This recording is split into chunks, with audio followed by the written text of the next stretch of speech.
আমি এসছি আজকে আমাদের পটল খেতে, পটল তুলতে। বাড়িতে সবজি নেই, রান্না করবে, তাই পটল তুলে নিয়ে যেতে বললো বাড়ি থেকে, তাই পটল তুলতে এসছি। কেমনভাবে পটল হয়ে আছে দেখো সব।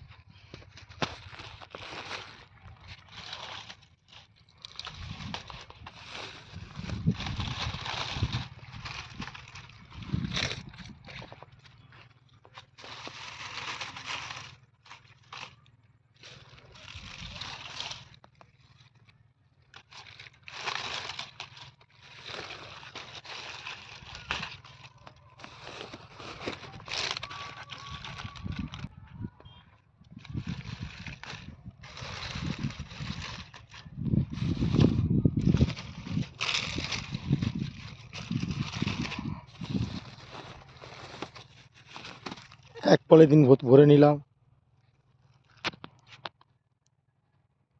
নিয়ে চলে যাচ্ছি বাড়ি এবার।